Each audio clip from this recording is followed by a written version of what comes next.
Hey guys, the objectives for this video are to find the pressure distribution against the wall on either side, and also to find any missing points of our pressure distribution using linear interpolation, which I'll show you in a sec. I'm just going to split this video series up into 3 parts because it's going to take a little bit longer than I thought. But just for this part, what we're going to do now is we're going to find the pressure distribution from the left hand side and the pressure distribution from the right hand side using the results we obtained in the previous video. So we're going to plot, first of all, a diagram. This diagram doesn't have to be to scale, it's just to give us a visual appreciation for what's going on. So we're going to take our essential points. So we're plotting the elevation or the height from our datum against the pore water pressure. Okay, so let's first plug in these points. So 1, 0, minus 1, and minus 0.5 and minus 0.3 are important values.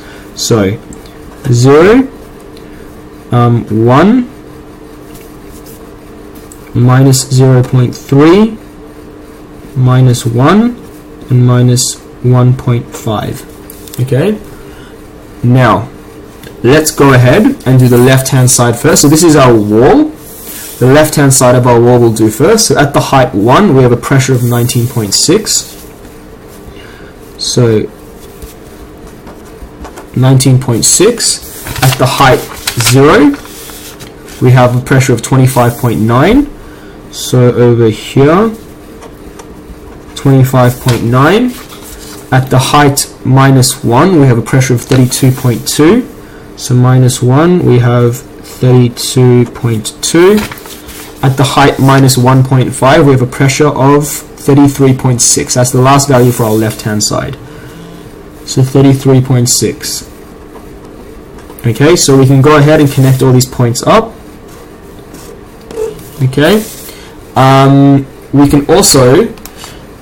we also need to know that if we look at our diagram, we also have a pressure build up on the left hand side from this water. Okay, so the pressure at the surface of the water will be 0, but we're getting a constant hydrostatic pressure from the water.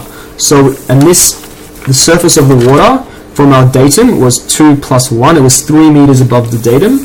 So we're going to go up to a point 3 meters where the pressure is 0 and just connect that up. Okay, so now we've got a complete pressure distribution where the bottom is in kPa from the left hand side of the wall. Okay, now we need to do the same thing for the right hand side of the wall.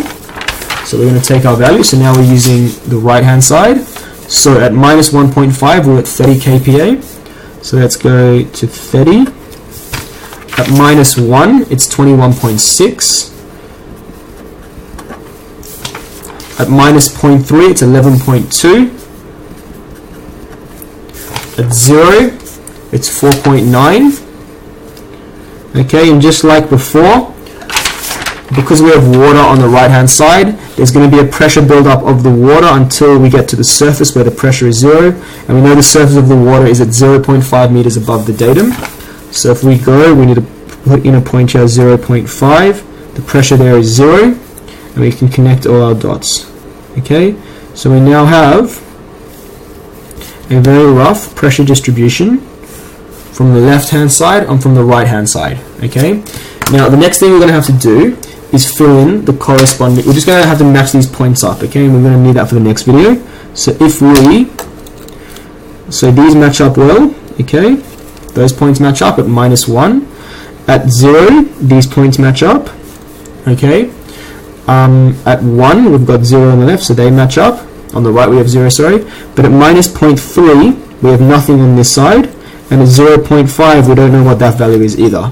Okay, now what I would recommend doing is you can avoid this entire problem if when you were to draw your flow net you will ensure that your EP lines were all in the same plane. Okay, so for example, you can see that these match up nicely at minus 1, because at minus 1 my EPs are roughly at the same points, and the same thing at minus 1.5. I'm not going to have an issue having to find the corresponding points because my EPs are at the same height, okay, at the same elevation down. So to avoid this, if you don't even want to do this, what I'm doing, I'm just doing it in case you have to, but if you don't even want to do this, you don't have to, you can avoid it all by ensuring that your EPs all, like from the left hand side and the right hand side, go into each other.